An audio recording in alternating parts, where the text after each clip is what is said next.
So good afternoon, everyone. Thank you so much for joining today's presentation. My name is Kayla Rogers, and I'm an Education and Outreach Coordinator for the Women's Fund.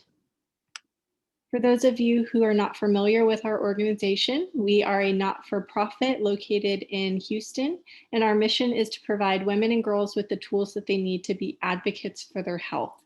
So we do that through focused seminars like today's presentation, as well as curriculum-based classes and publications. All of our publications are completely free. You can visit our website, thewomensfund.org, to download free PDF versions, or you can also fill out a publication request for physical copies if you're interested.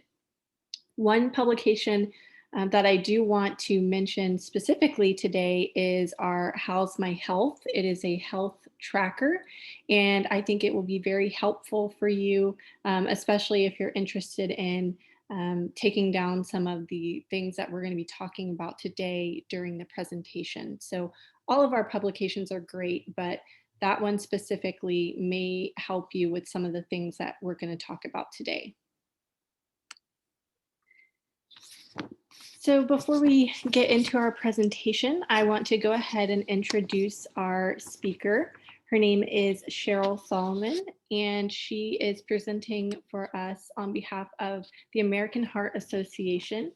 And the presentation is titled Go Red for Women. So Cheryl is a retired registered nurse, having received her BSN from Texas Women's University and a master's in education from the University of Houston. Her affiliation with the American Heart Association as a volunteer has spanned over 30 plus years. She was honored by the association with a Lifetime Volunteer Award. Her volunteering stems from the death of her father, who at the age of 53 died of a massive heart attack soon after her nursing career began. Other volunteering has been with the March of Dimes, American Diabetic Association, Sister Network, and more recently, the Alzheimer's Association. Cheryl is married and has 2 sons. She and her husband will celebrate his other birthday as a 15-year heart transplant survivor on February 23rd. So Cheryl, we are so excited to have you give this presentation, and I'm going to go ahead and turn the floor over to you. Well, thank you. And let me say welcome to all of you that are on today. If at any point, since it's a small group of us, if at any point you have questions or there's something that you might want to interject, please just shout it out. But today's focus is going to be on Go Red for Women. Almost now, well, soon, about 17 years ago, the American Heart Association, in conjunction with the National Association of Lung Blood Institute, came up and were sort of concerned as to how they could join together to address the high number of women, approximately at that time over 500,000, who were dying of heart attack or some other type of cardiovascular disease. And so the symbol was this red dress that you see there, and it was adopted in 2004 by the American Heart Association, and it has become one of its signature initiatives. The idea being that we must learn together, as we're doing today through the Association of the Women's Fund, to band together so that we can empower women, we can educate them, and we can get them to start talking about the incidence of cardiovascular disease, because it is the #1 killer of both men and women throughout the United States. One of the things that we're beginning to see is that more women, probably over the age of 50 or 60, are a little bit more aware of the Go Red campaign, but we're finding that those under 50 are not. And so what we want to do today is to educate those of you who are on the Zoom call so that you can designate yourself as a Go Red for Women ambassador and begin to share the news about what Go Red is all about. It's much more than this red dress, although we all look so pretty today in our red, but it is our responsibility as women to go out and help to spread the word. Next slide, please. The American Heart Association is making an impact. They're finding that with this Go Red campaign that is now in its 17th year, that we are making a difference. Next slide. So what can we do together? Well, one of the things is that we're doing something today here at 2:05 Houston time. We are educating ourselves so that we can be better aware of heart disease and the impact that it has, especially on women. It was said that many years ago, probably 2003, 2004, the average female thought that cardiovascular disease was an old man's disease. But unfortunately, we now know that it's not, just like so many other things that we are impacted with are not necessarily things that just women have, but also men as well. Next slide. So what is the problem? And I'm sure that each of you would agree that we as women hold many, many roles. As you can see there, we are sisters, we're wives, we're daughters, we're spouses, we're encouraging. And so what we do, as we tend to do as women, I know I can speak for myself, is that we take on all the problems that are within our household, our job places, and we put ourselves, as I like to say, on the back burner of the stove. We always say, I'll get to it later, or I'll do it later. And in taking that attitude, it is felt the problem is why many women die from heart disease and stroke than any other condition, including all forms of cancer, because so many times we do. I often hear myself, saying to myself, oh, I'll get to it later, or maybe tomorrow. But as a result of what I've learned over the years, not only as a nurse, but also as a volunteer with the Heart Association, that one who is sick can't take care of another who is sick. So we have to be sure that we take better care of ourselves. Next slide. So here are some of the community impact priorities from the American Heart Association. They're finding that 30.4% of adults have high blood pressure, nearly 40%. So we have more who don't have it under control. They may know that they do, but they're not really doing things that they should do. And so a little later, I'd like to get your feedback about what are some of the things you feel that you can do as part of the Go Red campaign to educate women so that those of us, and men as well, those of us who have high blood pressure can know some of the things that we can do to better control it. Also, 40.7% of adults have high cholesterol. And then CPR is cardiopulmonary resuscitation. 49% of the time, a person who suffers from out of a hospital cardiac arrest receives CPR when needed by the time EMS arrives.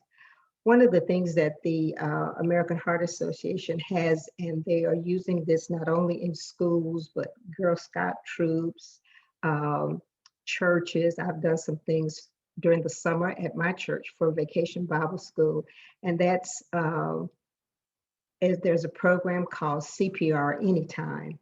And so we are teaching children as young as the age of 8, because many children in our city, as you well know, are babysitters for their little sisters and brothers, or else they're latchkey in the afternoon until a parent or an adult comes home after school. And so we're teaching them the basic steps in how to help someone who has a cardiac arrest or some other problem. Basically, now we're talking more about it's more important rather than to do the breaths that probably you all know about, that we should do chest compressions because we want to make sure that the heart continues to beat. And then the other priority is the food insecurities. I can recall the first time I heard about food deserts, I thought, well, what are food deserts? But there are many areas right here in Houston where children are going hungry every day. And you think in terms of many neighborhoods that don't have, major or large department supermarkets where you can get fresh fruits and vegetables, rather than, the neighborhood stores where sometimes the food might be a little suspect. Next slide.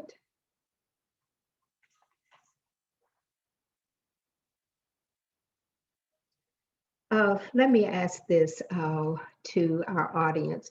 What are some of the things that you think that we can do to educate women? What are some steps that you think we could take? Each of you, please. Any ideas? Oh, their phones are all muted.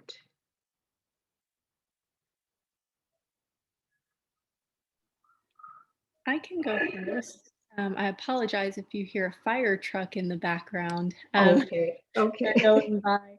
I think one thing that we can do is encourage each other to be active, especially now. I know it's hard to get out and maybe do some of the things that we used to do to be physically active because of the pandemic, but just encouraging an active lifestyle, whether that be going out for a walk or a bike ride, but just getting each other up and moving around. Absolutely. That's vitally important. And also what we because of the increase in obesity, childhood obesity, it's really important for us to model behavior for our children because they're spending, and then as you say, with the pandemic, we are somewhat limited. But in my neighborhood, I've begun to see more kids riding their bicycles. Of course, they have their mask on, some do and some don't. But I've seen more children riding their bicycles than ever before, just in my neighborhood. So that's an excellent point in that we need to be more physically active. Anything else? I would say model good eating habits. Look at my plate and make sure that as a parent or grandparent, when you're fixing or when you're preparing dinners and lunches, that you're trying to model that and get the proper amount of vegetables and proteins and all of that. Okay. And I think the other thing is knowing your numbers. Yes, very important. That's vitally important. Yes. And so Not we'll just your blood pressure, but your cholesterol, your right. sugar levels, all of that. Yeah, absolutely, absolutely. And we'll get into that in a little bit, but those know your numbers, vitally important. And also watch your salt intake. That should be limited. A lot of people, and I have to say, I was the world's worst when I was first diagnosed with hypertension because I still used, the little salt shaker. And I kept wondering, well, I thought this medicine was supposed to take care of everything, but so many times we think that if we go to the doctor and they prescribe, a pill to take care of whatever, there are lifestyle changes that you must implement as well. I have a question about the Yes, whole salt intake. yes, We've always watched ours at our house, and we don't use regular salt. We use sea salt or Himalayan salt. But I've read somewhere my doctor cautioned me about making sure I have enough iodine because some of them don't. I mean, that's important too. So how do you moderate that? Well, you should limit the salt. I think it's 1,500 milligrams per day. according to AHA. And for a long time, I thought, well, sea salt was very different, but I was told by some experts that, salt is salt and it's all, it is different, but still you should limit yourself to 1,500 milligrams per day. Okay, thank you. Okay. All right. Facts about heart disease and stroke. How many of you on the call know someone who has had a heart attack or a stroke? And I raised my hand. I'm raising my hand. This is Linda Rhodes. Okay, and I'm raising mine. Both my mother, okay, that's Linda. My dad had a heart attack, a massive heart attack at the age of 53. And my mother, who is now 92, when she was, I'm going to say 10 years ago, so that would have made her 82, had a stroke. Although it was mild in that we got her to the hospital, in time, and they were able to give her the TPI, which is the blood clotting drug that's used, which is something that you should get if anyone is having symptoms or that they're having a stroke, should get medical care within at least the first 90 minutes of the stroke itself. So here we see that heart disease is the #1 cause of death in the US and in the world. Stroke is #5 cause of death in the US and the #1 debilitating disease, because a person who encounters a stroke may have paralysis. They could have their speech impacted. Their memory might be impaired. And so it's real important that we, as someone said earlier, we have to know our numbers, because those numbers will let you know when you are, possibly stepping into an area of trouble. The risks are 83% believe that heart attack and stroke can be prevented, but they aren't motivated to do anything. And that may be from a number of reasons. It may be poor access to medical care. It may be the fact that maybe they're on a limited budget, because a lot of people who may not have, say, insurance or money to pay for some of the high cost of medicines may choose to either take half of it, every other day, trying to stretch it over a month's period of time. 72% of Americans don't consider themselves at risk for heart disease, which is unfortunate, because we're all at risk for something. 58% put no effort into proving their heart health, which is not very good either, because if you know that you have a problem, you should make the choice to do something now rather than later. And I always say you either pay now because you're going to pay later. Facts: 1 of every 3 deaths in the United States is caused by heart disease or stroke. So I often, when I do groups, I'll say, okay, count off in threes. And one of the 3, hopefully none of you will, but it is, there's a risk there. Every year, an estimated 785,000 Americans will have their first heart attack, and 470,000 will have another. So that's a lot of Americans who are at risk. Heart attack affect more people every year than the population of Dallas, Texas. I don't know what the population is, but I know Dallas is probably the 2nd largest city in the state of Texas. So that's a lot of people. And now with COVID, we really have to be careful, because if someone is affected with the COVID virus, then you risk the chance that if there are some other morbidities that you are faced with, there's a possibility that you are going to have some long-term damage. So it's real important that we stress that fact to those that we talk to. Next slide.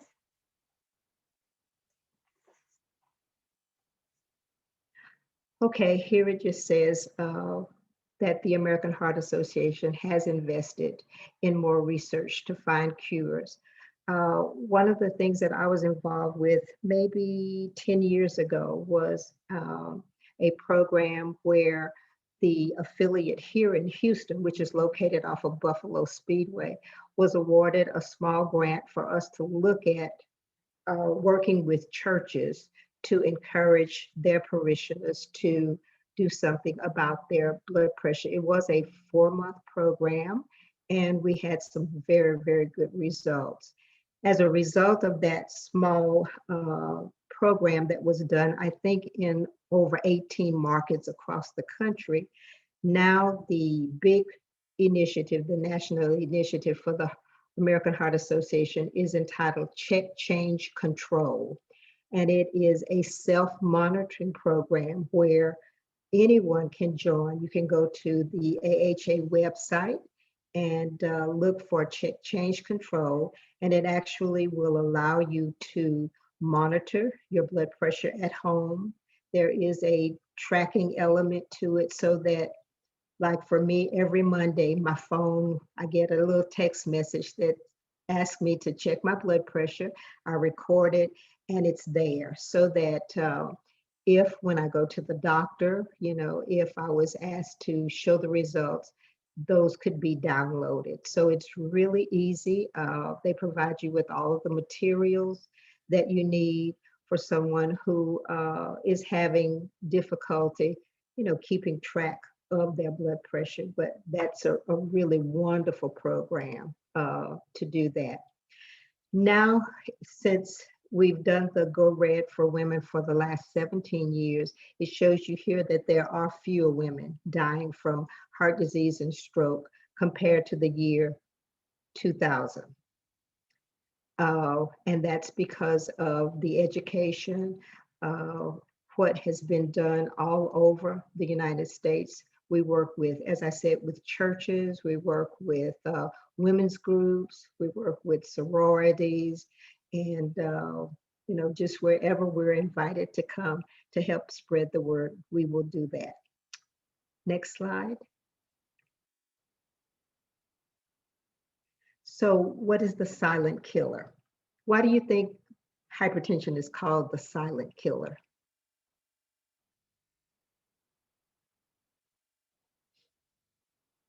Yes. Why do you think hypertension is called the silent killer? Probably because a lot of people don't check it and keep up with it.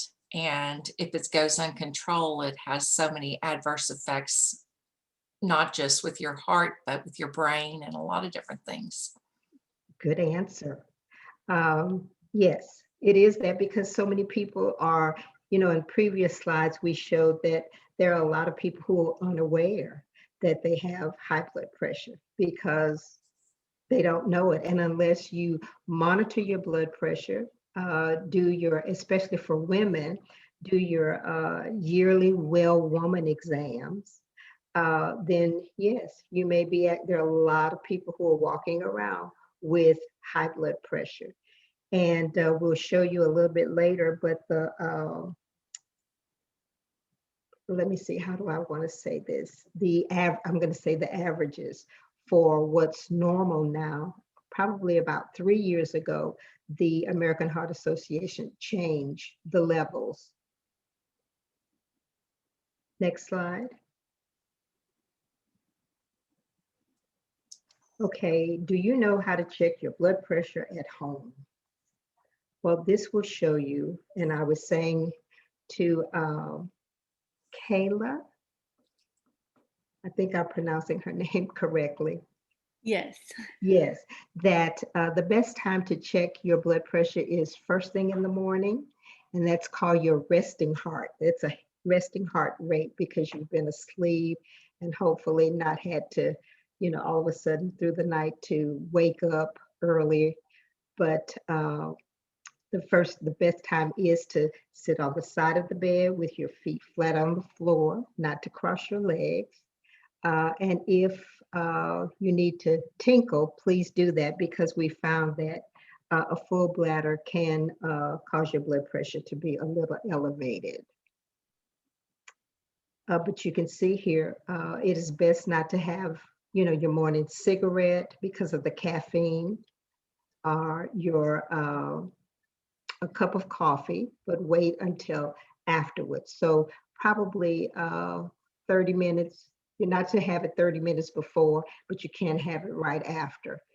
Here it suggests that if it's a little elevated, you may want to check it twice, but you do want to sit up correctly, good posture, with your feet, as I said, flat on the floor. Do not cross your legs at the knees or at the ankles, because you have large arteries and you could constrict those arteries, and then it's going to cause your pressure to be a little more elevated.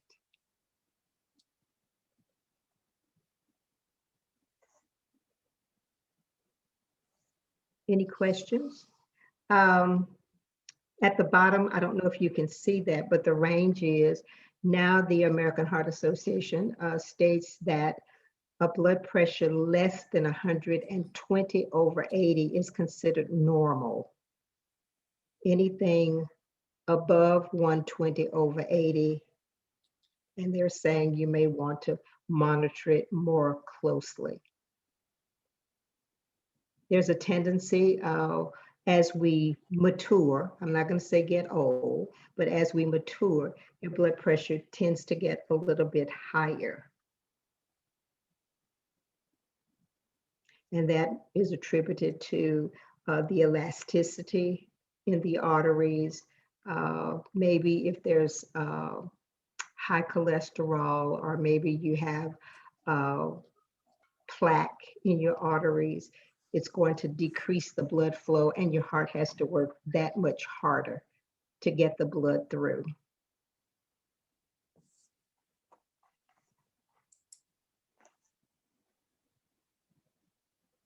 So before we go to the next slide, what do you think are some of the consequences of having high blood pressure? Well, I think it's hard on your heart, but I think one of the things that people don't realize when you have uncontrolled blood pressure, even if you're on medication and you don't keep it below that range of 125-ish, 120, that you can have what's called a silent stroke. My husband had at least 8 of those that they could see in his brain scan a couple of years ago, and it was because his blood pressure was constantly between 135 and 145 on blood pressure medicine. Oh my goodness. Yeah, so Okay. it really does play, that high blood pressure plays a real impact, not just with your heart, but what happens with your brain. Okay, okay. Anybody else?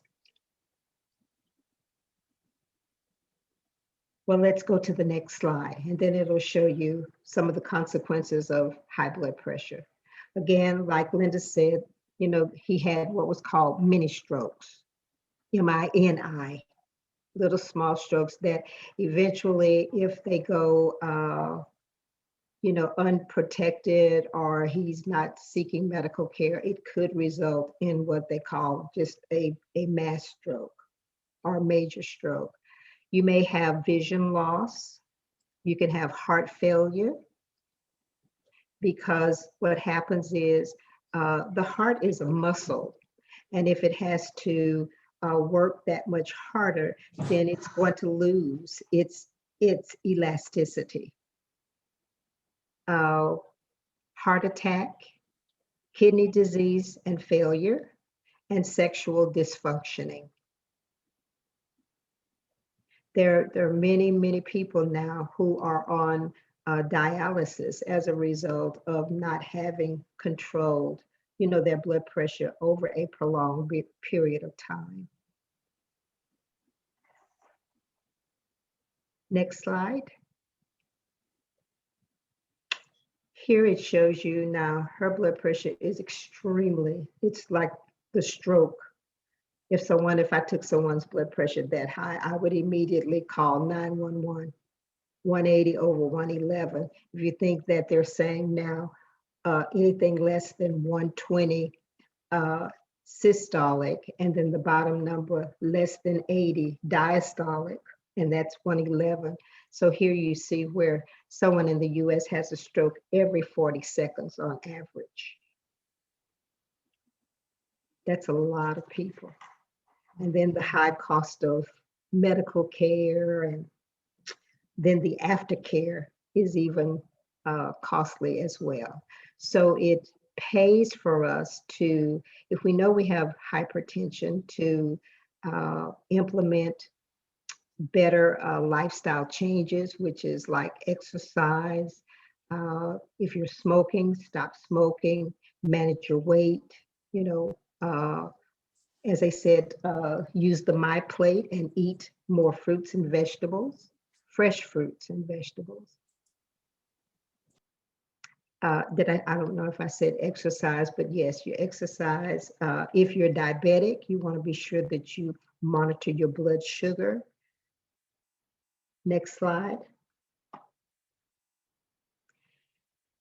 And I guess we might say is, why do we face higher risk of stroke? And many times, I'm going to say it might be attributed to one of the earlier slides where it says all the multiple roles that we tend to have as women. Someone says stress, and that's right. A lot of stress. And then too, sometimes we don't have people in our lives that we can just be honest about how we really feel. So you're internalizing a lot of things. It says here that 1 in 5, about 55,000 more women than men have a stroke each year. Now, women present their symptoms maybe a little differently. And a lot of times, you know, when you go to the doctor, you may say, well, you know, it's this or that. When with time, you say, well, you know, maybe I really need to talk with someone about some things that are concerned with me, and not necessarily the fact that, you know, my blood pressure is up, but why is it up? You know, are you having trouble with childcare? Are you having difficulty with transportation? Are you having difficulty with managing your budget? Just or, you know, sometimes stress on jobs are a big factor. Stroke is the number 4 cause of death in women. You see how many women it kills per year. And among women, Black women have the highest percentage or the prevalence of stroke. And that's why I'm going red, so that I'm not in that number, trying to make sure that I manage my stress and that I manage my diet, I know my family history. And that's real important, because many times we don't always know our family history. And then sometimes in families, they don't talk about their family history, but we need to, those are things that we need to address. And specifically if we have young children, now we're finding that a lot of our college age kids, because of the economy, are coming back home and they're living with their parents. And so there's a lot of stress there, but find the time to just spend with them and let them know, if you haven't, about their family history. Next slide. Talk to your healthcare professional about how to lower your risk. It's real important, and all I'm going to say on this is, when we go to our doctors, it's very important that we think about questions, or questions that we want to ask our practitioners, and, you know, just have your list available. I know with managed care, a lot of times we don't get to spend as much time with our physicians as perhaps we'd like, but take the time. Always come prepared. You know, if you're having problems with your medicine, purchasing your medicine, because it can be expensive, you want to be sure that you ask them if there are any plans that are available. where you could get your medicine at a little cheaper cost. Generics, of course, tend to be a little less pricey than, regular name brands. Um, there are just a lot of factors there, but you always want to be sure that you talk to your practitioner about whatever you're seeing them about, whether it's related to cardiovascular disease and stroke or some other problem that you may be having. Next slide. Okay, as I said earlier, in the early 2000, 2001 through about 4, many women thought that heart attacks was an old man's disease. And a lot of times they were misdiagnosed, because we now know that stroke symptoms and heart attacks present very differently in women as opposed to men. And you can see there what happens, especially with stroke symptoms. You have the face dropping, or face drooping, I'm sorry, arm weakness, speech difficulty, and the list goes on. But then with women, a lot of times, it's just feeling fatigued, and you wonder, well, golly, I had a good night's sleep. Why am I still feeling so tired? Nausea or vomiting, disorientation and confusion.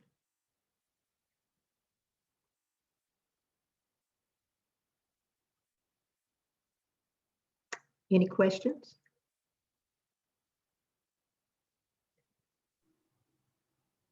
No, ma'am. Okay, all right. Okay, as I said before, with anytime you are in someone's company and they begin to have their faces drooping, they're not able to smile, the speech is slurred, then you know that that's indicative of a stroke. And you want to be sure that you get them medical help within the 90-minute period. Next slide. So what is Go Red for Women? And you can see here, it's an initiative that was started 17 years ago this year to educate women and make them aware about the incidence of heart disease and stroke. And it serves as a catalyst for change to improve the lives of women globally. And we've said this, that it's not just about wearing, pretty red dress or red sweater or whatever, but it is about educating, because you're going to find that when you wear red, people have something to say about it. And they notice it, and you can let them know, yeah, it was a pretty sweater, but the reason I'm wearing it today is because I'm advocating Go Red. And ask them, have you ever heard about Go Red? You're going to be surprised that many people have not. So there are 7 of us participating today. So we have 7 new ambassadors to let people know about Go Red for Women. Next slide. And you can see here some of the accomplishments of Go Red over the past. That says 15. We need to change that because it's now 17. But nearly 90% increase in the awareness. We have 95% of Go Red supporters. 3.6 million women who interact through digital platforms, and over 2,000 female students who have participated in a STEM Go Red event. And that's science, technology, engineering, and math. And we're all working toward our girls, being in some of those fields that have for so long been male dominated. Next slide. Okay, risk factors. 3 things we can't change. We can't change our age. You know, some of us would like to. We can't change our race and we can't change our family history, but you can see things that we can change. Is there anything else on here that you think we can change? And I'm going to say how to better manage our stress. Because that's a big factor. I was going to say stress, but then also something that you've already covered but isn't specifically on the list is nutrition, although that could tie in with the weight as well. Well, I think that's a good point. We can change our nutritional status, if you will. So yeah, we are in charge of that. We are, as they say, we are what we eat. And so if we begin to change that, because our you know, if we cut back on the amount of salt, we can change our, oh, okay, good. We can change our outlook, remain positive and motivated. Yes. And surround ourselves with people who are positive and motivated. Yes. And as women, I think we need to, that's not on here, but I think we need to learn to have a little me time, to find things to refresh and renew our inner spirit. Yes, it's kind of like, you know, a charge to your battery. Many times it gets really low and you say, oh, I need something to do, or you know, something that you enjoy doing. And you know, just let your hubby and your family know now, you know, I need a little me time, and it's okay. Next slide. So what have we learned today, ladies? What's one thing that you're going to take away from this, that you're going to be sure that you share with someone that you know?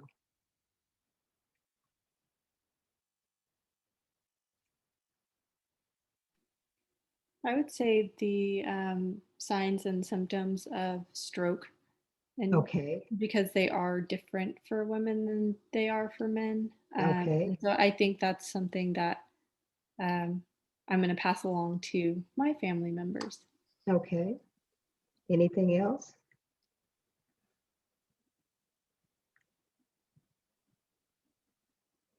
We had someone in the chat say warning signs. Yes, yes. And I guess it pertains to the warning signs for both stroke and heart attack. But that's excellent, yes. And you can see here, I don't need to read that knowing the numbers related to your health. Absolutely.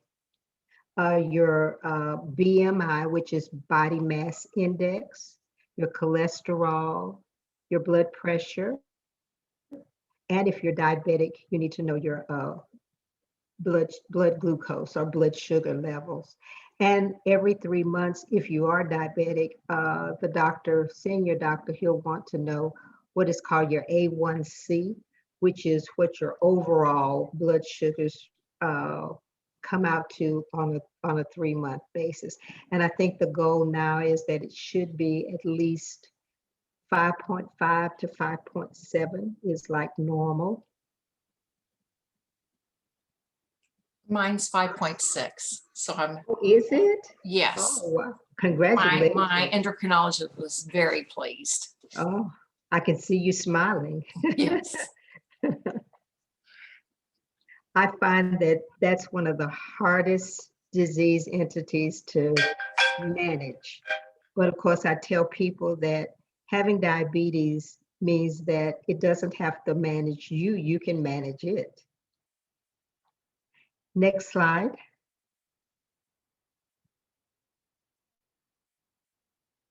Okay, here it says heart attack symptoms, men versus women. And you can see that along the list that there are some differences between men and women, the same as there are for stroke. Next slide. Okay, so what should you do? And we know that we need to utilize 911. Don't worry about what this ambulance bill is going to cost me, because which is more important, the cost of that or your life? Do not drive yourself or have someone drive you to the hospital unless you have no other choice. Try to stay as calm as possible and take deep, slow breaths while you wait for the emergency responders. And I would say times that I've had to call 911 here at home, the time factor has been great. Our paramedics are really on the spot. Yes. Next slide. Okay, 2 steps to save a life. We kind of talked about CPR, cardiopulmonary resuscitation. You're going to call 911. And the number 2 is you push hard and fast in the chest. And of course, the American Heart Association does have a wonderful program that we can teach kids as young as the age of 8 how to learn CPR. Before I retired, the state of Texas does now mandate, it's a law, that children within grades 7 through 12 have to be instructed in CPR as a requirement to graduate. So hopefully, we have more bystanders that are helping folks because now children have been trained in what to do. Next slide.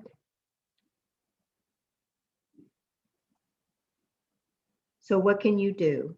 And we've all said, and I've encouraged you to share your experiences on social media, make lifestyle changes to reduce your risk for heart attack and stroke, or heart disease, which includes stroke. Visit Go Red.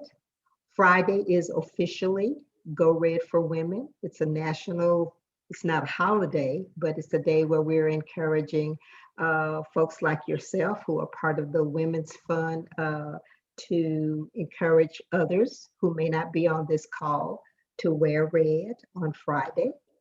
And you can always, we're always looking, as I'm sure probably you guys might be as well, for volunteers. So you can call the American Heart Association and see how you can get involved. And hopefully we can continue to mask, socially distant, and wash our hands. And when it's your time to get either the Moderna or the Pfizer vaccine, that you will do that, but knowing that you still have to do those 3 things: wear your mask, socially distance, and keep your hands clean. And with that, the last slide. So we're asking you to support Wear Red for Women on this Friday. And I thank you very much for your time and your attention. Oh, thank you so much for that presentation. That was really, really informative. And I know that all of us are going to take something away from this today and continue to spread the word and bring awareness to cardiovascular disease in women. I'm going to go ahead and open up the floor now for any questions. Since we are a small group, if you feel comfortable, you can unmute yourself to ask your question, or you can place it in the chat. But I will go ahead and kick us off with the first question, just so people can have a little time to maybe gather their thoughts. So you have, as I mentioned earlier in the presentation during your introduction, you've been volunteering with the American Heart Association for over 30 years now, and that is amazing. And Go Red for Women is in its 17th year, and you listed a bunch of statistics about, you know, things that have changed over that time. Have you personally witnessed an improvement in awareness over the years as you've been volunteering? Yes, yes, I have. Because what I did was I got some email from the Heart Association maybe on the weekend. And what I did was I just took part of it and sent it to friends that I still know who are in school, you know, high school, middle school. And they thought, oh, that's an excellent idea. I said, on Friday is Go Red for Women. You know, why don't you spread the word? I have friends, but I have seen just family members who have made significant changes in terms of eating habits, exercise, being compliant. At my church, we have a wellness group. We have a wellness team. And so we've often had some pharmacists. We had 2 pharmacists that were in our church, and we asked everybody that was on medication to bring their medicine, you know, to have just a little time to talk to the pharmacists about their medicines, to explain everything. And so we've just done a lot of things in terms of, you know, spreading the campaign and helping folks to make lifestyle changes. That's amazing, especially the meeting with the pharmacist, because it's true. Oftentimes, we don't get nearly as much time as we would like with our providers, and Right. so having that opportunity, I know that group probably greatly appreciated that. Mhm. Mhm. So my next question is, when we talk about signs and symptoms for stroke and for heart attack, we noticed that the signs and symptoms were different. Is treatment different for women versus men? Mm, I would say, well, let me say this. Treatment overall can be different depending on whether you are the best advocate for yourself. I think it depends on, you know, I have not read any uh, specific, you know, research in that area, but I can say, just speaking from a personal perspective with my husband, that the better informed you are when you go to see your practitioner, the better response you're going to get, because and then especially if things that they suggest you do and they see that you're doing those, you tend to have a better relationship with your practitioner, because he can't, you know, he can't do it alone. He can only prescribe that you need to walk more, or, you know, you need to have less salt in your diet. And if each time you come back, you know, your ankles and legs are still swollen and your blood pressure is sky high, then yeah, I mean, I'm speaking from my perspective. Yeah.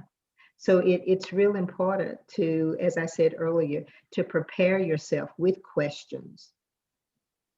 And I know a lot of times, and I only speak again, but I've gone to the doctor over the years with my husband, and the doctor will ask, how are you? And the first thing comes out of his mouth is, fine, I'm fine.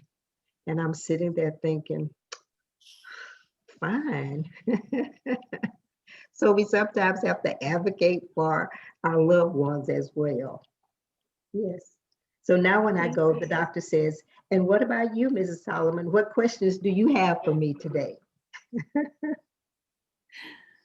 Well, thank you So for I don't sharing know if that that. answers your question or not, but I think the care depends on just how important your life and your care is to you, will certainly be a determinant in the kind of care you receive. And I think knowing those differences in symptoms, because some of those things we may attribute to something else, especially a symptom Right. as vague as fatigue, right? So I think knowing those symptoms also makes all the difference in when you go and you seek, um, what is the word? Medical care. Medical care or Mhm. evaluation, right? Okay, yes. So the next question here from the chat says, how is my pulse tied in with my blood pressure? Well, your pulse is the number of beats per minute of your heart. And if you find that your pulse is really rapid, it could signify that, there's something causing your heart to beat that much harder. It's working really hard. So it may be that you have, some clogged arteries, or you may have some deposits there that's causing your heart, or it could be a number of reasons. But your pulse is just your heart, and normal heartbeat per minute is like 60 to 80. I don't know if that answered the question or not. I will be on the lookout in the chat. Yes, they said yes. Thank you. Oh, okay, okay, all right.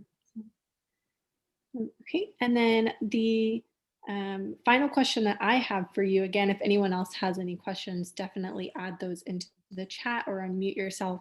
But the final question that I have for you is we have talked about things that we can do to help lower our risk. We talked about those modifiable risk factors or things that we have control over.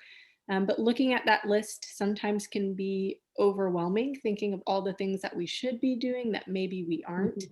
Mhm. Where would you recommend that we start when it comes to taking control of our heart health? Um, I think the first step would be, and it's not on that list, is coming to the realization that I must change my quality of life. And yes, that list could be overwhelming, but start with what you think you can do first. Prioritize it. If say if you're a single parent and you have children, or as they say, mouths to feed, maybe that's not where you want to start first. Maybe it's, I'm going to spend 30 minutes just alone to kind of de-stress myself because it's been a busy, busy day. Maybe it's there. But I think first of all would be to determine that, I can't continue to do this, because if something happens to me, what's going to happen to my children? Say, for instance, if you are a single parent. Um, I'm going to that list. Is that on the risk factors? Yes. So we talked about, the things we can control or that we have some influence over. So our physical activity, our weight. We brought up nutrition and stress Right, right. that weren't there, right? So I was just curious if you had any recommendations for where to start. But I think what you're saying is true. It's going to look different for every individual Right, based on where they are in their life and what they feel like they can accomplish. right, right. Um, for when I first was diagnosed with high blood pressure, I didn't realize it at the time, but I'd started a new job, and it was with a grant, and we didn't have any parameters. I had to learn from scratch, and it was causing me stress because I wanted to do well. And my blood pressure just continually, went up. And so I went to the doctor wondering, well, what is the problem? What's going on here? So I had to first learn, about the stress, what was bothering me about you know, the fact that this was a new job and there were so many things being expected of me. But they didn't realize, well, no one had ever done it before. So I was basically I was using my nursing skills, but I was learning new things because the scope of what I had been accustomed to was changing. And so it was causing me a lot of stress. And I knew I needed to lay off of the salt because I was still doing the salt shaker. So for me, my high blood pressure was the first thing because I didn't smoke. I didn't have high, I didn't have I don't have diabetes. I didn't then.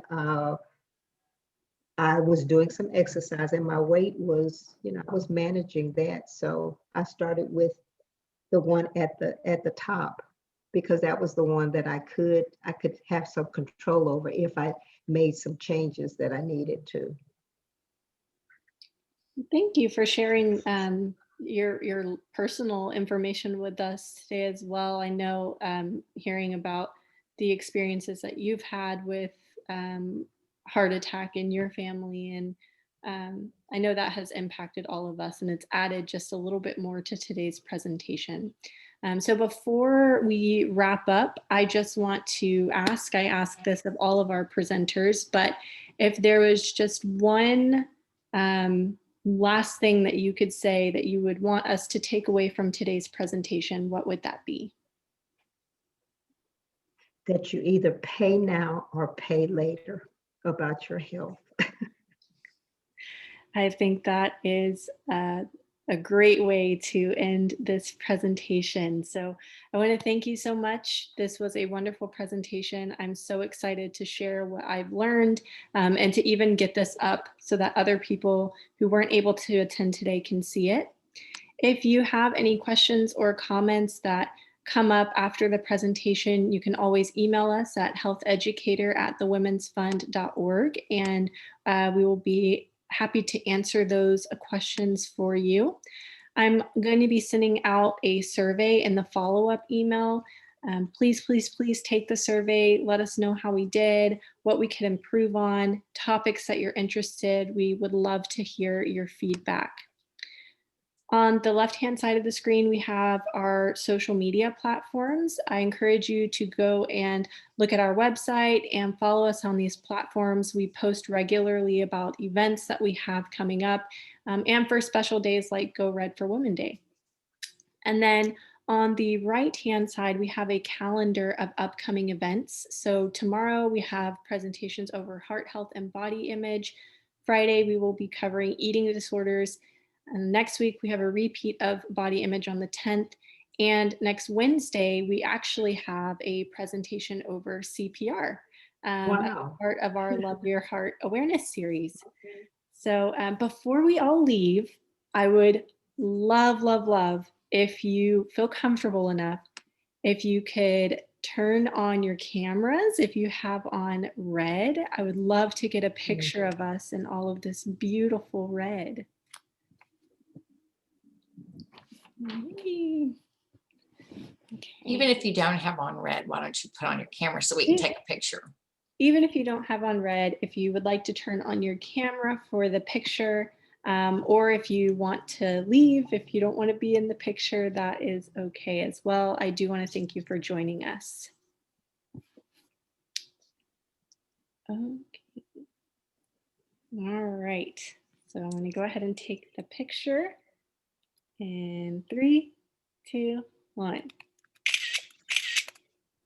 Okay, yay. All right.